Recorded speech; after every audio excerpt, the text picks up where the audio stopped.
오늘은 본문을 바탕으로 일상의 믿음이 강력한 힘으로 역사할 때라는 제목으로 하나님 말씀 증거하도록 하겠습니다. 지난 시간에 우리는 하나님의 마음에 합한 사람 다윗의 등장에 대해서 살펴보았습니다.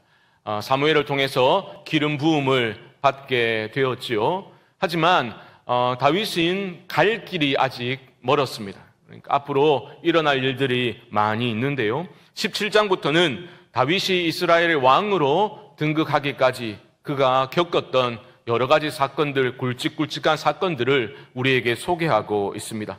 그 첫 이야기가 무엇입니까? 우리가 살펴볼 다윗과 골리앗 이야기입니다. 너무 익숙한 이야기고 교회를 다니지 않는 사람들도 잘 알고 있는 매우 유명한 이야기입니다. 참으로 동화 같은 이야기이지요. 동화 같다라는 말은 현실감이 없다, 현실성이 떨어진다라는 뜻이기도 합니다.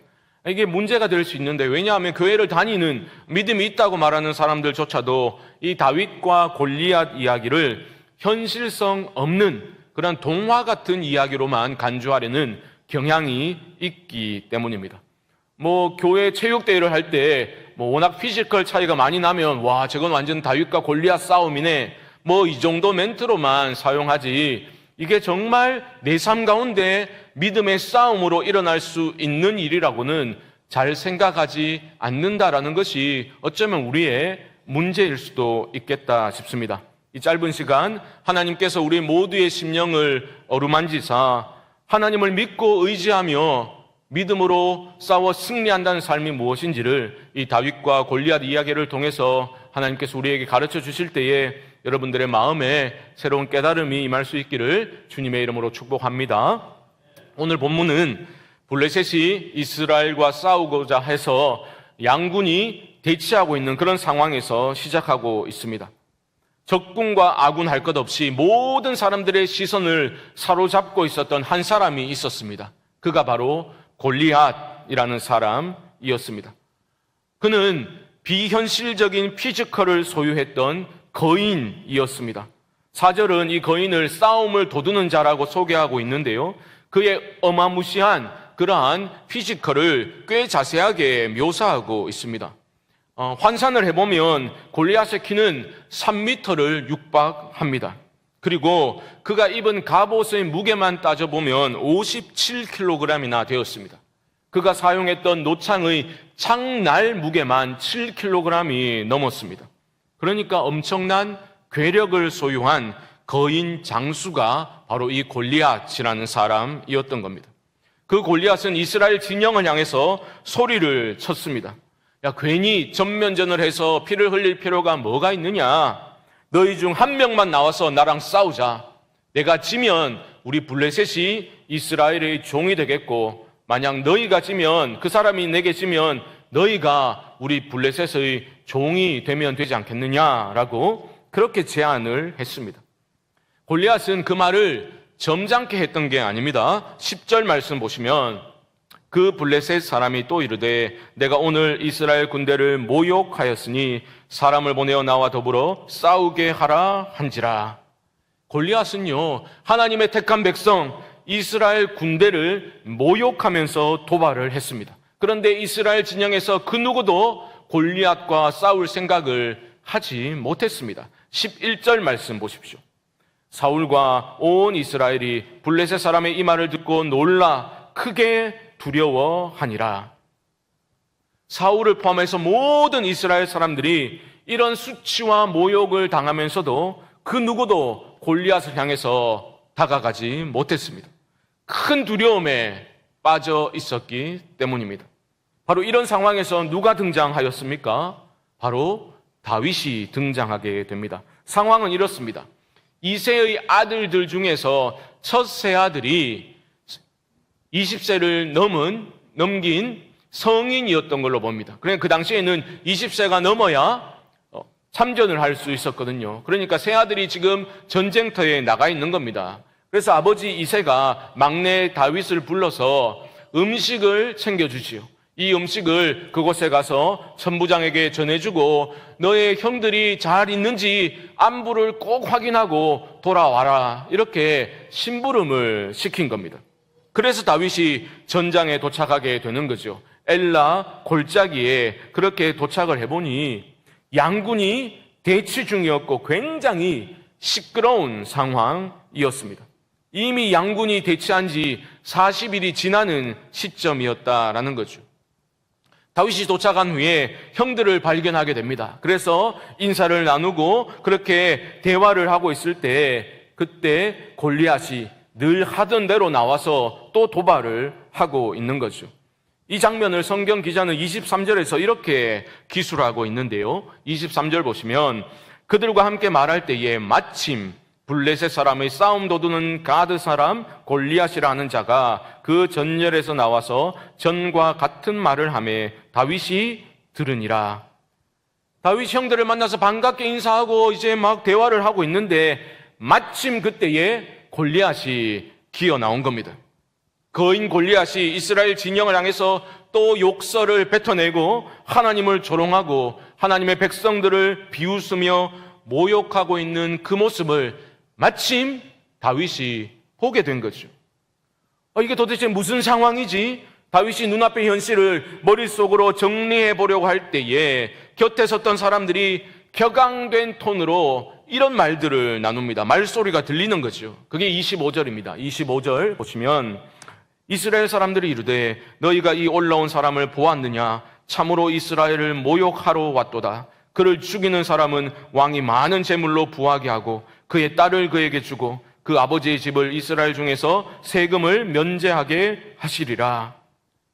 이런 겁니다. 저 거인 저놈만 없애기만 하면 엄청난 포상이 주어지는데 내가 진짜 막 10년만 젊었으면 정작 골리앗을 제대로 쳐다도 보지 못하면서 그런 용기도 없으면서 이런저런 말만 무성한 그런 상황이었던 겁니다. 그리고 다윗이 가까이 다가가서 끼어들어서 이렇게 말을 합니다. 26절을 보시면 이 블레셋 사람을 죽여 이스라엘의 치욕을 제거하는 사람에게는 어떠한 대우를 하겠느냐? 이 할례받지 않은 블레셋 사람이 누구이기에 살아계시는 하나님의 군대를 모욕하겠느냐? 다윗은 분노하고 있습니다. 여러분, 이 다윗의 분노는 이스라엘 백성들의 분노와는 차원이 다른 거룩한 분노였습니다. 이스라엘 백성들의 분노에는 하나님이 빠져 있었습니다. 그저 이 상황이 너무 억울하고 속상한 거죠. 거대한 현실, 그 골리앗이라는 현실의 벽 앞에서 어쩔 수 없다고 체념하며 두려움 중에 그들은 떨고 있었습니다. 하지만 다윗의 분노는 달랐습니다. 강력한 분노였고 거룩한 분노였습니다. 다윗에게는 골리앗이라는 그 거인이 크게 보인 것이 아니라 하나님의 이름이 모욕을 받는 이 말도 안 되는 그 상황이 크게 보였던 겁니다. 사람들에게는 분노보다 두려움이 더 컸습니다. 하지만 다윗의 거룩한 분노는 그 거대한 골리앗에 대한 두려움을 다 태워버릴 정도로 대단한 분노였습니다. 다윗을 견딜 수 없을 정도로 사로잡아버린 거룩한 분노였다라는 거죠. 여러분, 다윗은 뒤에서 다른 사람들처럼 말만 했던 것이 결코 아니었습니다. 정말 당장이라도 골리앗을 향해서 달려가서 하나님을 모욕하는 저 할례 없는 것의 머리를 베어버리기 위해서 돌진할 그런 기세라는 거죠. 여러분, 이 부분을 읽으면서 우리는 어떤 생각을 솔직히 하게 됩니까? 이게 말이 되냐? 이런 의문이 올라올 수 있겠죠.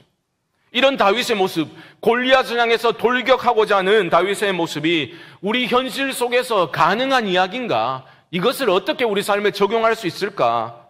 너무나 현실과 동떨어진 그러한 이야기로 우리는 이미 그렇게 마음을 닫아버린다라는 거죠. 예전에 저희 집 막내가 저에게 달려와가지고 이렇게 말했습니다. 아빠, 그거 알아?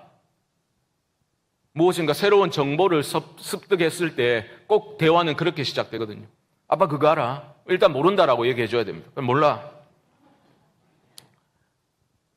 상어가 공격하면 상어 코를 때리면 된대.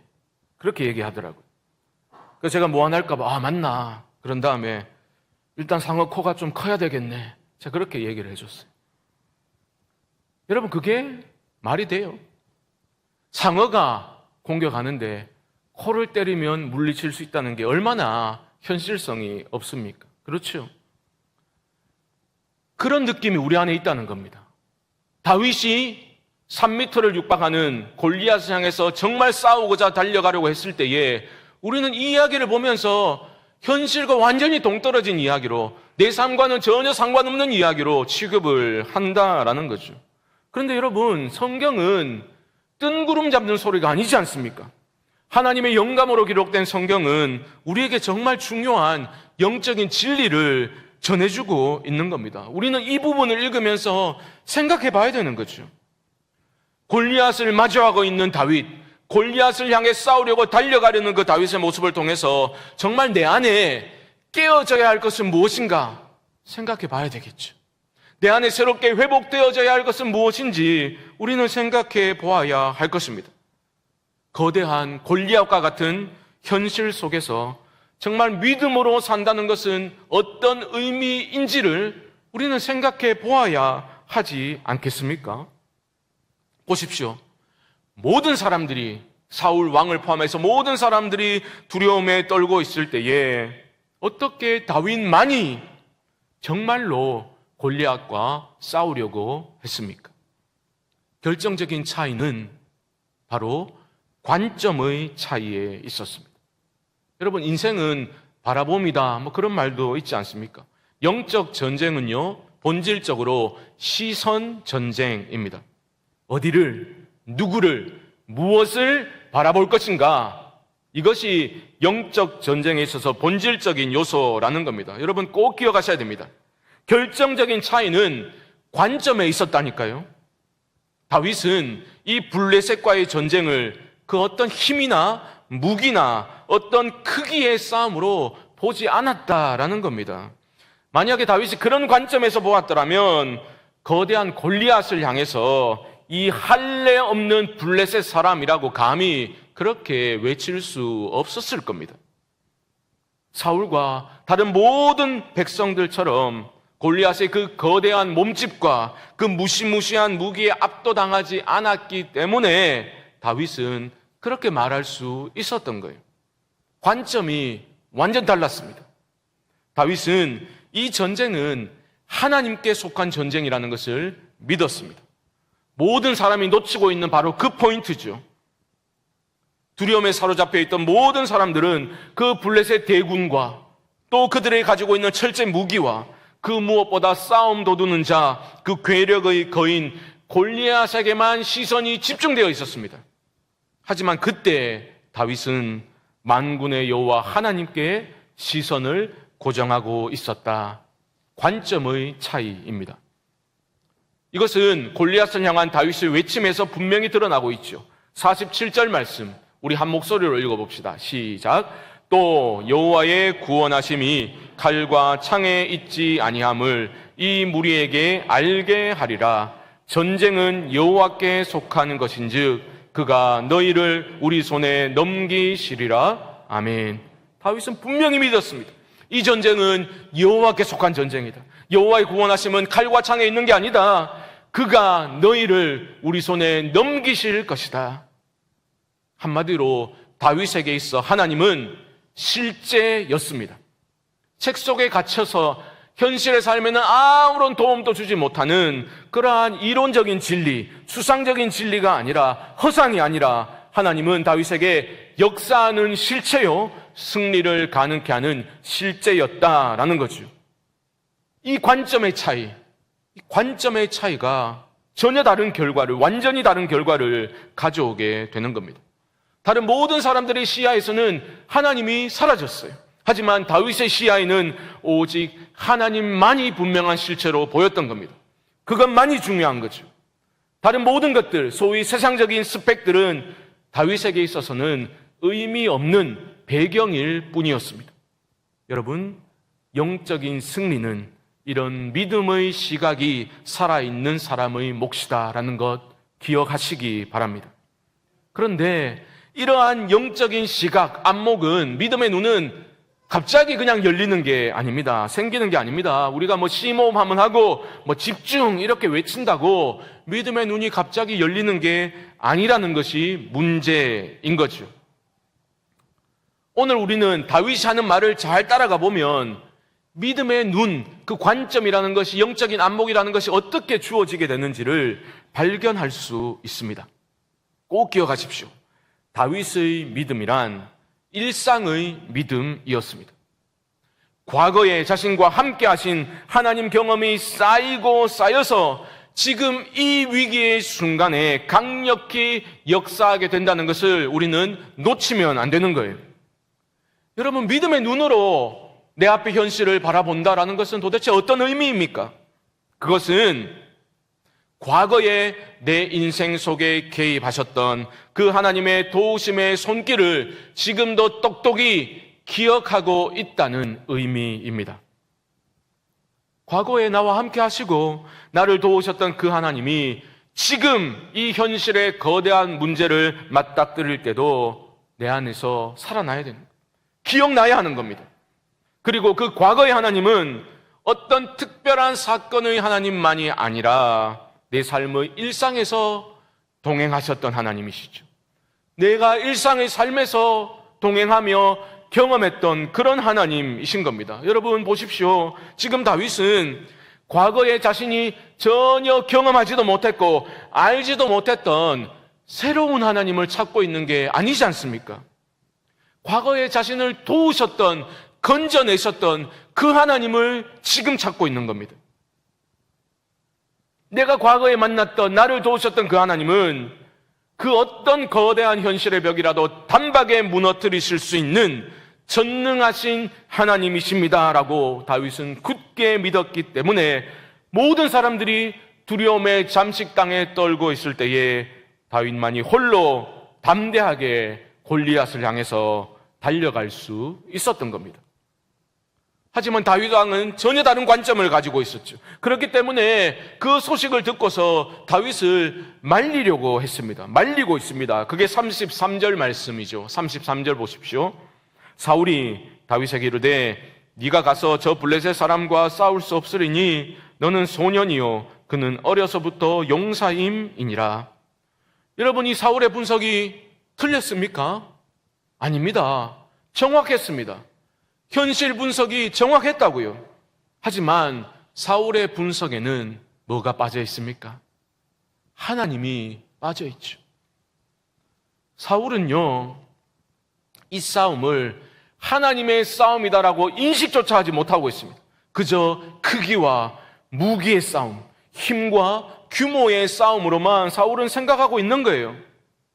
하지만 자신을 만류하는 그 사울을 향해서 다윗이 하는 말을 들어보십시오.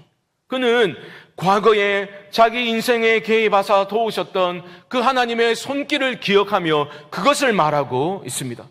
다윗이 과거에 들에서 양을 칠 때에 그 일상의 삶에서 큰 위기를 겪었을 때 하나님께서 도와주셨다는 거죠. 사자와 곰과 같은 맹수들이 양떼를 공격하고 그 새끼를 물어갔을 때 다윗이 어떻게 했다는 겁니까? 쫓아가서 물리치고 되찾아왔다라고 말하고 있는 거죠. 여러분, 그런데 지금 여기서 다윗이 자신의 어떤 실력과 용맹함을 자랑하고 있는 게 절대 아닙니다. 37절 말씀 보여주시죠. 37절. 또 다윗이 이르되 여호와께서 나를 사자의 발톱과 곰의 발톱에서 건져내셨은즉 나를 이 블레셋 사람의 손에서도 건져내시리이다. 누가 건지셨다고요? 여호와께서 건지셨다는 거예요. 분명한 과거의 경험입니다. 과거에 그렇게 나를 도와주시고 건져내신 그 하나님께서 이번에도 틀림없이 이 할례 없는 블레셋 거인의 손에서도 자신을 분명히 건져내실 것이다. 다윗은 믿었던 겁니다. 여러분, 이것이 바로 우리에게 바라고 계신, 하나님께서 바라고 계신 믿음의 모습일 겁니다. 하나님이 다윗에게는 실제였다니까요. 공허한 지식이 아니었다는 겁니다. 그런데 이 말을 들은 사울은 어떻게 반응하고 있습니까? 37절 하반절을 보면 사울이 다윗에게 이르되 가라, 여호와께서 너와 함께 계시기를 원하노라. 여러분, 사울의 이 말이 진정으로 다윗을 축복하는 말처럼 들립니까? 전혀 그렇지 않습니다. 속으로는 이렇게 생각했을 겁니다. 아이고, 나이도 어려가지고 현실을 몰라도 너무 모르는구만. 비웃었을 거예요. 사울은 지금 자신의 입으로는 하나님의 이름을 들먹이면서도 사울은 전혀 하나님을 보지 못하고 있습니다. 그러니까 한다는 게 뭡니까? 다윗에게 자신의 투구를 씌우고 갑옷을 입히고 자신의 철제 무기를 들려서 싸워봐라, 이런 짓이나 하고 있는 거죠. 그런데 사울의 그러한 행동이 바로 그의 믿음이 얼마나 허망한 것인지를, 허울뿐인 믿음인지를, 껍데기뿐인 믿음인지를 여실히 보여주고 있는 겁니다. 여러분 어떻습니까? 하나님을 믿는다고 하면서도 신앙 따로 삶 따로 이렇게 살아가는 사람들이 얼마나 많습니까? 뭐 하나님 무슨 밥 먹여주냐?